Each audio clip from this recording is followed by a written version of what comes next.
உலக தமிழ் சொந்தங்கள் அனைவருக்கும் வணக்கம். நான் உங்கள் இன்ஜினியர் காலேஜில் பண்ணி பேசிகிட்டு இருக்கேன். நேற்று நம்ம போட்ட ஒரு வீடியோ, நேற்றுங்கிறத வீடியோ முன்ன பின்ன வரலாம். என்னென்னா, ஒரு கஸ்டமர் வந்து நமக்கு கையில் ஒரு வீட்டு பத்திரத்தை கொடுத்தாங்க, வீடு கட்டணும்னு சொல்லிட்டு சித்திரையில்.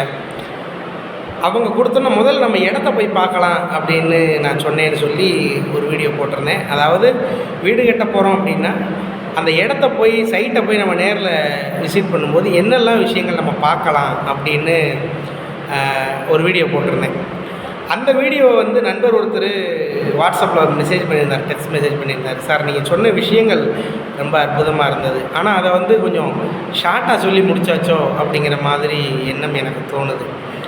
என்னைய மாதிரி இனிமேல் வீடு கட்டணும்னு நினைக்கக்கூடிய நண்பர்களுக்கு நீங்கள் சொன்ன வார்த்தை உந்துகோலாக இருக்கும்.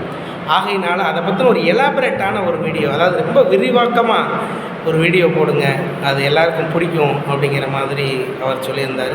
ஸோ அந்த நண்பருடைய ஆசைக்கு இணங்க இன்றைக்கி நம்ம அதை பற்றின முழு பதிப்பை உங்கள்கிட்ட நான் சொல்ல போகிறேன். சரி, ஓகே. வீடு கட்டணும் அப்படின்னு நமக்கு மைண்ட் வந்துடுது.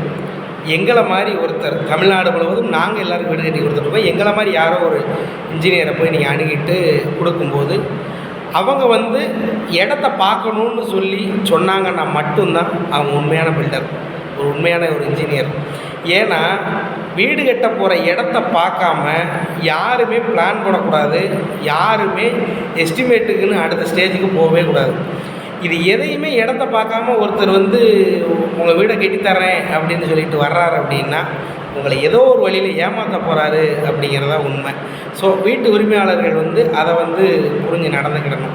ஏன்னா இன்றைக்குமே ஏமாற்றக்கூடிய உலகங்கள் மாதிரி ஏமாறுற பில்டர்கள் தான், ஏமாத்துகிற பில்டர்கள் தான் இப்போ நிறையா இருக்காங்க.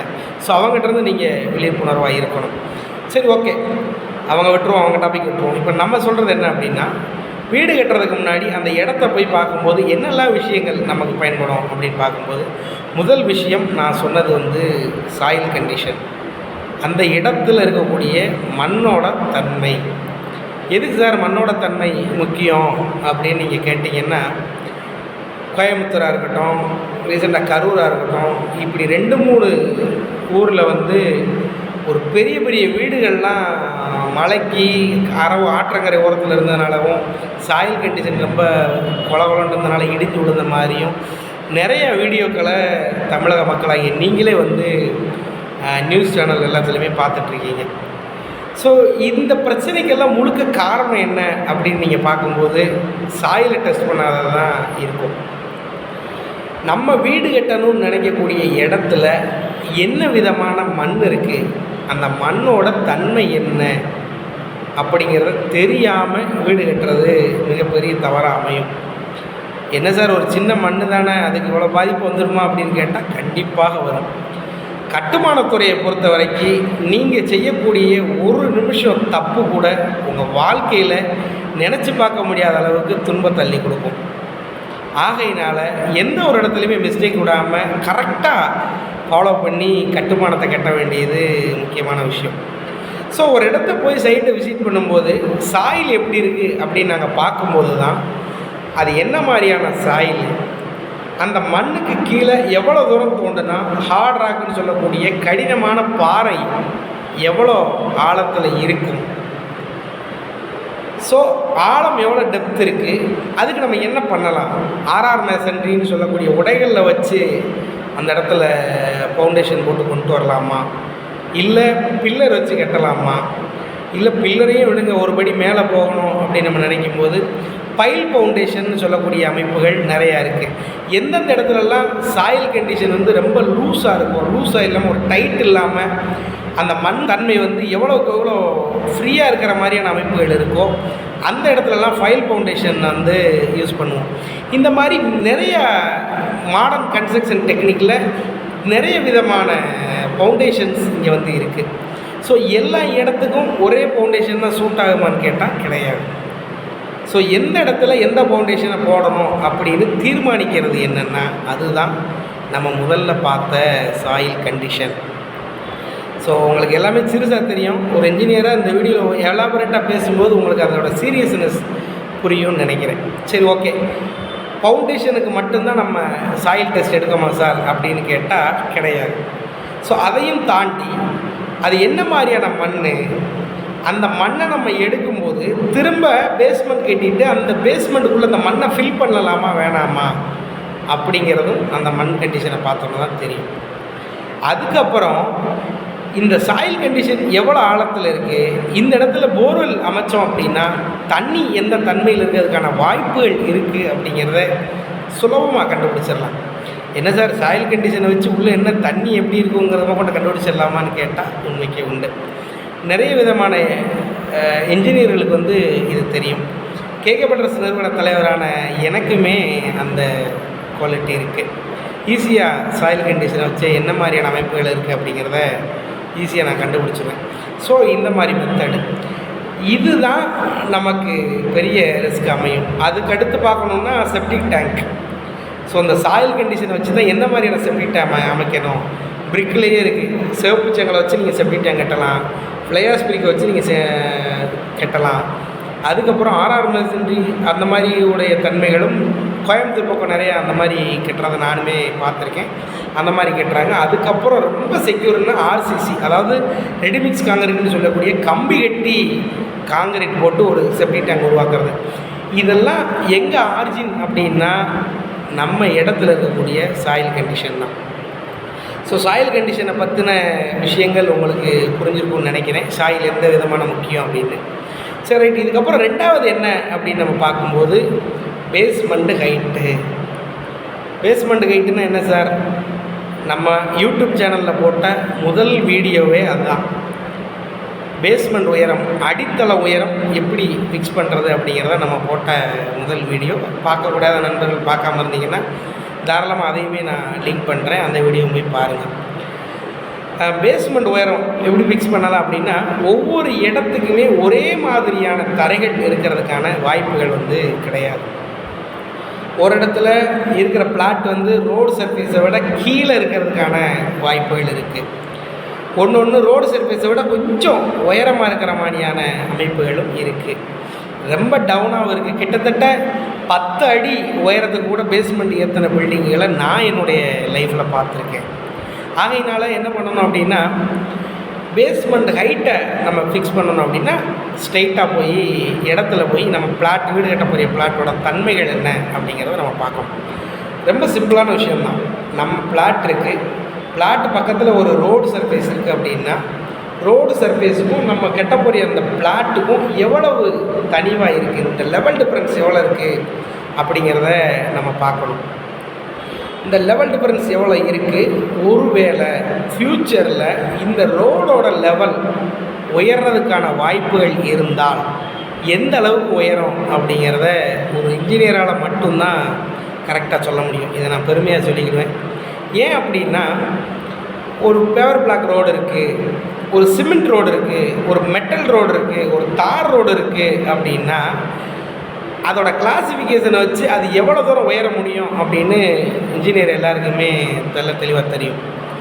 அப்படி தெரியும் போது ஃப்யூச்சரில் யோசிக்கும்போது ஆட்டோமேட்டிக்காக உங்கள் பேஸ்மெண்ட் ஹைட்டு என்ன லெவலில் கட்டுனா நம்ம பில்டிங்க்கு எந்த ஒரு பிரச்சனையும் வராது அப்படிங்கிறத ஒரு இன்ஜினியர் ப்ரூவ் பண்ணி கொடுத்துருவார். ஒருவேளை நம்ம இன்ஜினியர் சொல்லக்கூடிய அந்த பேஸ்மெண்ட் ஹைட்டு வந்து பிலோ 3 ஃபீட்டுக்கு மேலே இருந்தால், பிலோ 3 ஆர் 2 அடிக்கு மேலே இருந்தால் அது எஸ்டிமேட்டில் வராது. அதை கட்டுறதுக்கு உண்டான செலவுகளை வந்து இன்ஜினியர் வந்து தனியாக தான் கோட் பண்ணுவாங்க. அது ஒவ்வொரு இடங்களில் ஒவ்வொரு விதமாக வசூலிக்கப்படுது அந்த தொகை வந்து. அப்போது உங்கள் வீடை கட்டக்கூடிய இன்ஜினியர் எந்த மாதிரி வாங்குறாருங்கிறத கேட்டுட்டு வாங்கிக்கோங்க. 3 அடிக்கு மேலே எவ்வளவு போனாலும் அது கணக்கில் வராது, அதை எக்ஸ்ட்ரா வாங்கிக்கிறாங்க. ஆனால் எவ்வளோ தூரம் எக்ஸ்ட்ரா கட்டணும் அப்படிங்கிறத ஒரு இன்ஜினியர் ஃபிக்ஸ் பண்ணி சொல்லும்போது வீட்டு உரிமையாளர்களுமே அதை சரின்னு அக்செப்ட் பண்ணிவிட்டு அந்த ஹைட்டில் கட்டுறது நல்லதுன்னு நினைக்கிறேன்.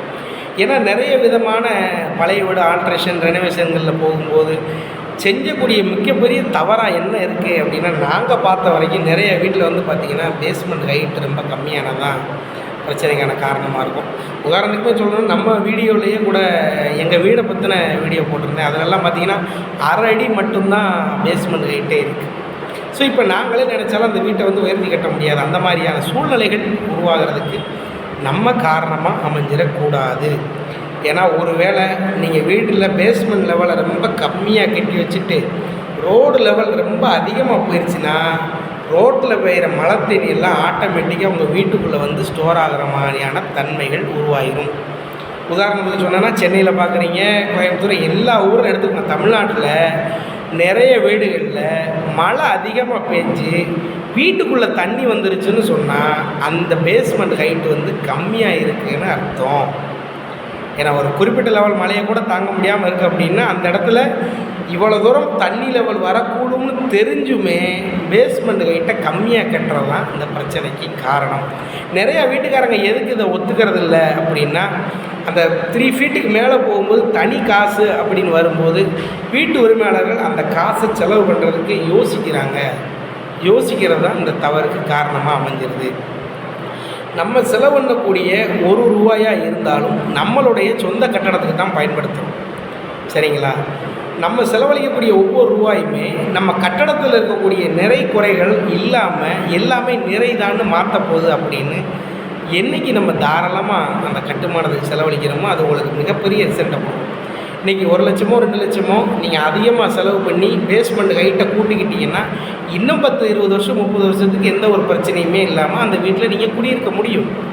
இன்றைக்குள்ள நிலைமைக்கு ஒரு 1 லட்சம் 2 லட்சத்தை பார்த்துட்டு, இல்லை சார் எனக்கு பேஸ்மெண்ட் ஹைட் இவ்வளோ ஹைட்டில் வேண்டாம், அந்த ஹைட் இருந்தால் போதும்னு சொல்லி நீங்கள் கெட்டுனீங்கன்னா ஒரு 10 வருஷத்துலேயோ 6 வருஷத்துலேயோ உங்கள் மழை தண்ணியோ உங்கள் ரோடில் எவ்வளோ கூடிருச்சு, உங்கள் வீடு ரொம்ப பள்ளமாயிருச்சுன்னா அதுக்கப்புறம் அந்த வீடை இடிச்சிட்டு கட்டுனீங்கன்னா 2 லட்சம் செலவு அந்த இடத்துல 20 லட்சம் ரூபாய்க்கு மேலே செலவுகள் அதிகமாக வரும். ஸோ வீட்டு உரிமையாளர்கள் வந்து தயவு செஞ்சு பேஸ்மெண்ட் ஹைட்டு போகும்போது என்ன பண்ணலாம் பண்ணக்கூடாதுங்கிறத யோசிக்கணும். இதுதான் 2வது விஷயம். என்னடா நான் இந்த இன்ஜினியர் ஷார்ட்டாக சொன்னார், ஒன்றும் தெரியல, நீங்கள் இவ்வளோ தூரம் எலாபரேட்டாக சொல்லும்போது பயமாக இருக்குது அப்படின்னு நினைக்கிறீங்களா? பயப்பட வேண்டாம் நண்பா.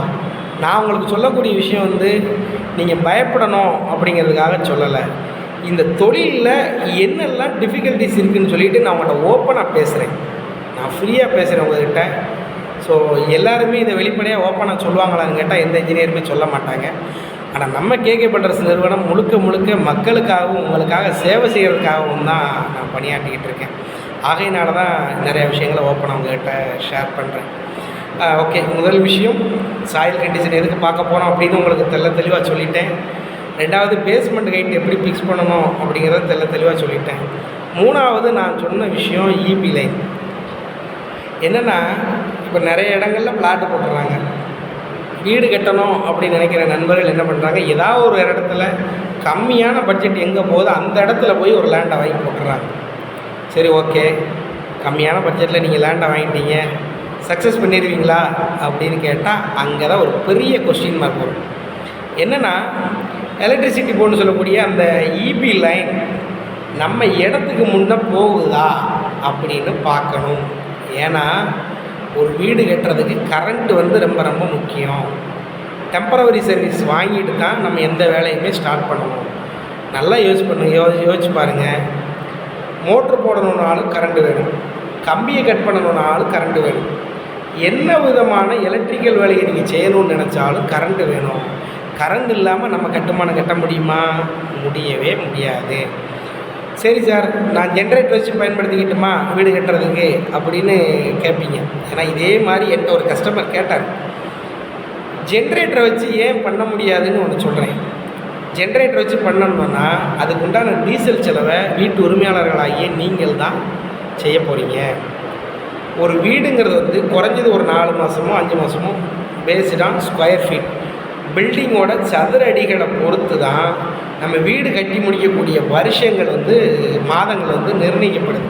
சதுரடி கூட இருக்கும்போது ஆட்டோமேட்டிக்காக டேஸுமே கூடிடும். அப்படி கூடும் பொழுது நீங்கள் நாள் கணக்கு போட்டு பார்த்தீங்கன்னா ஜென்ரேட்டர் டீசலுக்கு செலவழித்த காசில் பாதி பணத்தை வச்சு வீடே கட்டி முடிச்சிருக்கலாம். அந்தளவுக்கு செலவுகள் அதிகமாக வரும். ஆகையினால வீடு கட்டணும்னு நீங்கள் நினச்சிட்டிங்க அப்படின்னா ஜென்ரேட்டர் வச்சு வீடு கட்டிக்கலாம், இபியில் டெம்பர் சர்வீஸ் வாங்காமல் அப்படின்னு பண்ணவே முடியாது. அதுவும் இல்லாமல் ரூல்ஸ் அண்ட் ரெகுலேஷனில் நிறையா இப்போ டிஎன்இபி தமிழ்நாடு எலக்ட்ரிசிட்டி போர்டில் சேஞ்ச் பண்ணியிருக்காங்க. அதனால் அந்த மாதிரியெல்லாம் கரண்ட் வாங்காமல் வீடு கட்டவே முடியாது. அப்படி கட்டணும்னு நினச்சிங்கன்னா அது உங்களுக்கு பின்னால் பெரிய பாதிப்புகளை கொண்டு வந்து கொடுக்கும் நீங்கள் வீட்டுக்கு சர்வீஸ் வாங்கும்போது. சரி, ஓகேவா? அப்போது இபி லைன் ஏன் முக்கியம் அப்படின்னு நான் சொல்கிறேன்னா, ஒருவேளை நீங்கள் நல்ல இடங்களில் பிளாட்டு வாங்கிட்டு அங்கனக்குள்ளே கரண்ட் இல்லாமல் இருந்தால் எலக்ட்ரிசிட்டி போர்டுக்கு அதிக காசை வந்து நீங்கள் கொடுக்க வேண்டியிருக்குன்னா என்னென்னா வேறு ஒன்றும் கிடையாது, இது மாதிரி நீங்கள் கட்டணும். அதாவது கவர்மெண்ட்டுக்கு நம்ம முறைப்படி செலுத்தப்பட வேண்டிய பணம். ஏன்னா நம்ம பிளாட் இருக்குது, நம்ம பிளாட்டுக்கிட்ட ஒரு இபி போல் வேணும் அப்படின்னா நம்ம பிளாட் இருக்குது, பிளாட்டுக்கு மெயின் ரோடு இருக்கும்போது மெயின் ரோட்டில் தான் ஒரு இபி போஸ்ட் இருக்குது அப்படின்னா அந்த மெயின் ரோட்டில் இருக்கிற இபி போஸ்ட்லேருந்து நம்ம பிளாட்டு வரைக்கும் இன்பிட்வீன் கேப்பில் என்னென்ன இபி போஸ்ட் போடணுமோ அந்த போஸ்ட்டுக்கு உண்டான செலவும் அந்த வயர்களுக்கு உண்டான செலவும் எல்லாத்தையுமே நம்ம தான் பொறுப்பேற்கணும். அப்படி வரும்போது அளவுக்கு அதிகமான செலவுகளை நம்ம கரண்ட்டுக்காகவே செலவழிக்க வேண்டியிருக்கும். இதுக்காக தான் சொல்கிறது, நீங்கள் பிளாட் வாங்குறீங்கன்னா அந்த இடத்துல இபி லைன் இருக்கா அப்படின்னு செக் பண்ணி பார்த்து வாங்குங்கன்னு.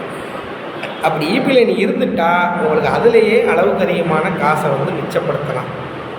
அப்படி வயர் இபி லைன் இல்லைன்னா அதுக்கு அளவுக்கு அதிகமான செலவுகளை நீங்கள் கொடுக்க வேண்டியிருக்கும்.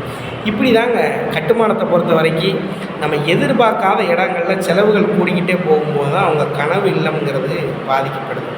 அப்போ முதல் விஷயம் சாயில் கண்டிஷன் ரொம்ப முக்கியம். ரெண்டாவது பேஸ்மெண்ட் ஹைட் எவ்வளவு அப்படிங்கிறது முக்கியம்.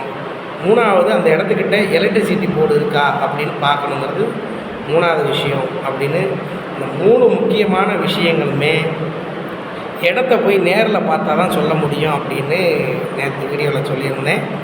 அது நான் ஷார்ட்டாக சொல்லியிருந்தேன், இன்றைக்கி இவ்வளோ எலாபரேட்டாக சொல்லியிருக்கேன். சரி, இந்த 3 மட்டும் முடிஞ்சிருச்சா அப்படின்னு கேட்டால் கிடையாது. 4வது விஷயம், நம்ம கெட்டுற போகிற வீடு மனை இருக்குன்னா அந்த பிளாட் இருக்குன்னா அந்த பிளாட்டு கார்னர் பிளாட்டாக இருக்கா இல்லை இன்பிட்வீன் கேப்பில் இருக்கா, ரோட்டுக்கு எந்த பக்கம் இருக்குது அப்படிங்கிறத நம்ம நேரில் போய் தெளிவாக பார்க்கணும்.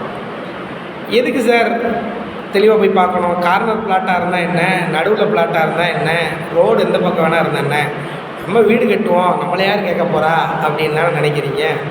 அதுதான் தவறு. நம்ம பிளாட் நம்பர் என்னங்கிறத முதல்ல பார்த்துட்டு நம்ம பிளாட்டுக்கு எந்த பக்கமாலாம் நம்ம வர முடியும், மெயின் ரோட்லேருந்து எந்த பக்கத்துலலாம் வந்தால் நமக்கு பாதைகள் இருக்குது, பாதையோட அகலம் எந்த அளவுக்கு இருக்குது. நம்ம வீடு ஆரம்பிக்க போகிறோம்னா ஜேசிபி கொண்டு வர வேண்டியிருக்கும். ஜேசிபி வர அளவுக்கு பாதைகள் இருக்கா, லாரியில் எம்சாண்டோ உடகல்லோ ஜல்லியோ ஸ்டீலோ எல்லாமே லாரியில் கொண்டு வர வேண்டியிருக்கும். அந்த லாரிகள் வந்து திரும்புறதுக்கான அந்த இடங்கள் இருக்கா. அதுக்கப்புறம் நம்ம கட்டடத்துக்கு தேவையான மெட்டீரியலை ஸ்டோர் பண்ணணும். மெட்டீரியல் கட்டுமானத்தில் வந்த கல் எம்சாண்ட் எல்லாத்தையுமே பக்கத்தில் சைட்டுகளை தட்டி வைக்கணும். தட்டி வைக்கிறதுக்கான இடம் இருக்கா அப்படிங்கிறத நம்ம பார்க்கணும். ஏன்னா இன்றைக்கி நிறையா ரெனோவேஷன் வேலைகள்லாம் நாங்கள் செய்கிறது எப்படி இருக்கும் அப்படின்னா, வீடு ஒரு இடத்துல இருக்கும், எம்சாண்ட் தட்டுறது அங்கே இருக்கும். அங்கேருந்து நம்ம மெட்டீரியலை கொண்டு வந்து வேலை பண்ணோம் அப்படின்னா எஸ்டிமேட் நீங்கள் நினைக்கிறத விட அளவுக்கு அதிகமாக போகும். அப்போது இடத்துக்கே வராமல் ஒரு இன்ஜினியர் உங்களுக்கு ஒரு ரேட்டு கொடுக்குறாருன்னா அது எப்படி கரெக்டாக இருக்கும் யோசிச்சு பாருங்கள்.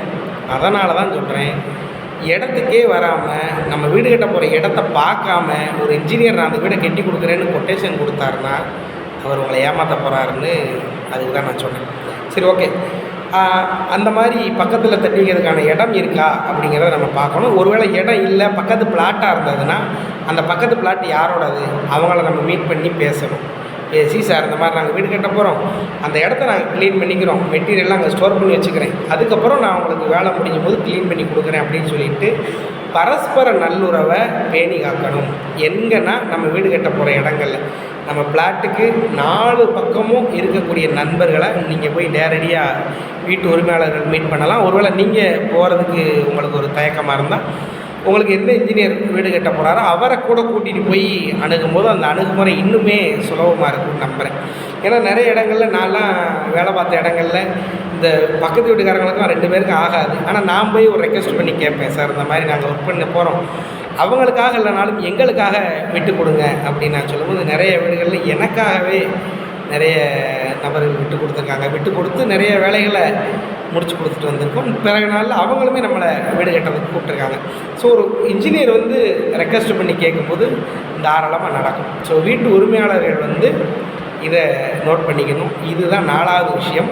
4வது விஷயம் என்ன அப்படின்னா, நம்ம வீடு கட்ட போகிற பிளாட்டுக்கு 4 பக்கமும் யாரோட இடம் இருக்குது, என்ன அகலத்தில் ரோடு இருக்குது, எந்தெந்த இடத்துலலாம் நம்ம மெட்டீரியல் ஸ்டோர் பண்ணி வச்சுக்கலாம், நம்ம கட்ட போகிற பிளாட்டு பக்கத்துலேயே ஸ்டோரேஜ் பண்ணி வச்சுக்கலாமா அப்படின்னு பார்க்க வேண்டியது 4வது விஷயம். சரி சார், 4 விஷயமும் பார்த்துட்டோம், 5வது விஷயம் என்ன பார்க்கணும் அப்படின்னா, அதுக்கப்புறம் முக்கியமான விஷயம், நம்ம கெட்ட போகிற வீட்டு பக்கத்தில் ஏதாவது வீடு இருக்கா, ஏதாவது ஒரு கடைகள் ஏதாவது இருக்கா, ஒரு பாதுகாப்பான பகுதி எங்கேயாவது இருக்கா அப்படிங்கிறத பார்க்கணும். ஏன் அப்படின்னா, நம்ம கட்டுமானத்துக்கு கட்ட போகக்கூடிய கட்டுமான பொருட்கள் எல்லாமே அந்த இடத்துல இறக்கி வைக்கும்போது எந்த அளவுக்கு அந்த இடத்துல பாதுகாப்புத்தன்மை இருக்குது அப்படிங்கிறத என்ஷூர் பண்ணாமல் எந்த இன்ஜினியருமே கொட்டேஷன் கொடுக்க மாட்டாங்க, கொடுக்கக்கூடாது. ஏன்னா ஒரு வேளை அளவுக்கு அதிகமாக நம்ம காசு கொடுத்து ஒரு மெட்டீரியல் பர்ச்சேஸ் பண்ணி அந்த இடத்துல வைக்கும்போது நாளைக்கு அந்த மெட்டீரியலுக்கு ஏதாவது ஒரு ஆபத்து வந்துச்சு அப்படின்னா உங்கள் கட்டுமானத்தை மிகப்பெரிய அளவில் பாதிக்கும். யார் பொறுப்பேற்பாங்க அப்படின்னா வீட்டுக்காரங்க அவங்க பக்கத்தில் தான் வரும். ஏன்னா உங்கள் சைட்டில் ஒர்க் பண்ணி கொடுக்குறோம், அந்த இடத்துல மெட்டீரியல் காணும்னா அப்போ நீங்கள் தான் பொறுப்புங்கிற மாதிரியான சூழ்நிலைகள் அமையும். ஆகையினால் வீடு கட்ட போகிற இடத்து பக்கத்தில் வேறு ஏதாவது சேஃப்டி பர்பஸ் இருக்கா அப்படின்னு பார்க்க வேண்டியது 5வது விஷயம். 6வது விஷயம் என்னென்னா, நம்ம கேகே பில்டர்ஸ் நிறுவனம் ஃபாலோ பண்ணிக்கிட்டு இருக்க விஷயம், நிறைய பில்டர்கள் ஃபாலோ பண்ணாத விஷயம். நீங்கள் எங்களை வச்சு வீடு கட்டினீங்க அப்படின்னா அந்த இடங்களில் சிசிடிவி ப்ரொவிஷன் வந்து நாங்கள் கண்டிப்பாக கொடுப்போம். சிசிடிவி ப்ரொவிஷன் எதுக்கு சார் அப்படின்னு நீங்கள் யோசிச்சிங்கன்னா ஒன்றுமே இல்லை. வீடு எங்களுக்கு கெட்ட குடிக்கக்கூடிய நபர்கள் வந்து எந்த ஊரில் வேணால் இருப்பீங்க. நான் கெட்ட போகிற இடத்துல தான் இருக்கணும்னு அவசியம் இல்லை. நம்ம வீடு கட்ட போகிற இடத்துலேருந்து 30 கிலோமீட்டர், 40 கிலோமீட்டர், 100 கிலோமீட்டர், 50 கிலோமீட்டர் எங்கே வேணாலும் இருக்கலாம். ஆனால் நீங்கள் தமிழகத்தில் கடைகோடி இடங்களில் எந்த இடத்துல இருந்தாலும் நம்ம வீடு கரெக்டான முறையில் கட்டி போய்கிட்டு இருக்காங்களா இல்லையா அப்படிங்கிறத நாங்கள் உங்கள்கிட்ட வெளிப்படையாக காட்டணும் அப்படிங்கிறதுக்காக தான் இந்த சிசிடிவி கவரேஜ் பண்ணுறோம். சைட்டில் 4 இடங்கள் 5 இடங்களில் சிசிடிவி கேமரா நம்ம வச்சு கொடுக்குறோம். வச்சு பார்க்கும்போது டெய்லி என்னென்ன ஒர்க்கு நடக்குது, என்னென்ன மெட்டீரியல் வருது, எல்லாம் என்ன ஒர்க் பண்ணுறாங்க அப்படிங்கிறத வீட்டு உரிமையாளர்கள் நீங்கள் எங்கே இருந்தாலும் உங்கள் மொபைல் ஃபோனில் நீங்கள் பார்த்துக்கிட முடியும். நம்ம வீடு நம்ம மனசறிஞ்சு நல்ல முறையில் நடந்துக்கிட்டு இருக்குங்கிற அந்த மன சந்தோஷமும் உங்களுக்கு கிடைக்கும். இதை நிறைய பில்டர்கள் பண்ணுறதில்ல, நம்ம கேகே பில்டர்ஸ் நிறுவனம் பண்ணி கொடுத்துட்ருக்கோம். இதுதான் சார் ஒரு வீடு கட்டுறதுக்கு முன்னாடி எதுக்கு நாங்கள் போய் ஒரு இடத்த பார்க்கணும் அப்படின்னு ஒரு நல்ல இன்ஜினியர் சொல்லுவார் அப்படிங்கிறதுக்கு விளக்கம். நேற்று அந்த வீடியோவில் பார்க்கும்போது கூட உங்களுக்கு சின்ன விஷயமாக தோணியிருக்கலாம் நான் பேசின விஷயங்கள். இன்றைக்கி இவ்வளோ தூரம் எலாபரேட்டாக சொல்லியிருக்கேன் அப்படின்னா இது உங்களுக்கு பயனுள்ளதாக அமையும்னு சொல்லி நம்புகிறேன். கிட்டத்தட்ட இந்த வீடியோ 20 நிமிஷத்துக்கு மேலே பேசியிருக்கேன். ஸோ ஏன் நான் ஷார்ட்ஸ் வீடியோவை போடுறேன்னா, நான் சொல்லக்கூடியது ஷார்ட் அண்ட் ஸ்வீட்டாக முடியும் போது உங்களுக்கும் டைம் இருக்கும்போது ஃப்ரீயாக பார்த்துக்கிடுவீங்க அப்படிங்கிற காரணத்துக்காக தான் ஷார்ட்டாக போட்டேன். இந்த மாதிரி ரொம்ப தெளிவான விளக்கத்தை நீங்கள் எதிர்பார்த்தீங்கன்னா உங்களுக்கு வந்து இந்த மாதிரி நான் பெரிய வீடியோவாக தான் பேசி அப்லோட் பண்ணணும். இன்றைக்கி பெரிய வீடியோவாக அமைஞ்சிருக்கு. நிறைய நண்பர்களுக்கு இந்த வீடியோ பயனுள்ளதாக அமையும்னு நினைக்கிறேன். முக்கியமாக நேற்று வாட்ஸ்அப்பில் மெசேஜ் பண்ண நண்பருக்கும் இது நல்லதாக அமையும், அவர் நினச்ச வீடியோ வந்திருக்குன்னு சொல்லி நம்புகிறேன். இந்த வீடியோவை வீடு கட்டணும்னு நினைக்கக்கூடிய உங்கள் நண்பர்களுக்கு ஷேர் பண்ணுங்கள். இதே மாதிரி ரொம்ப லாங் வீடியோ ரொம்ப தெளிவாக பேசி போடணும் அப்படின்னா கீழே கமெண்ட் பண்ணுங்கள். இந்த வீடியோ பிடிச்சிருந்துச்சுன்னா லைக் பண்ணுங்கள், சப்ஸ்கிரைப் பண்ணுங்கள். அது வரைக்கும் உங்களோட இருந்து உங்களுக்காகவே சேவையாற்றுறதுக்கு இந்த இன்ஜினியர் காத்துக்கிட்டு இருக்கேன். திரும்பவும் சொல்கிறேன், தமிழகம் முழுவதும் பழைய வீடுகளை புதுப்பிக்கிறது, புதிய வீடு கட்டி கொடுக்குறது, பெயிண்டிங் பண்ணுறது, ரெனோவேஷன் ஒர்க்கு, லோனுன்னு சொல்லிட்டு அனைத்து விதமான கட்டுமானத்துறை சார்ந்த வேலைகளையும் நாங்கள் கேகே பில்டர்ஸ் நிறுவனம் செஞ்சு கொடுத்துட்ருக்கோம். எங்களோட உதவி உங்கள் நண்பர்கள் யாருக்காவது தேவைப்பட்டுச்சுன்னா மேலே இருக்கிற கான்டாக்ட் நம்பர் கால் பண்ணி தாராளமாக நீங்கள் பேசலாம். நன்றி, வணக்கம்.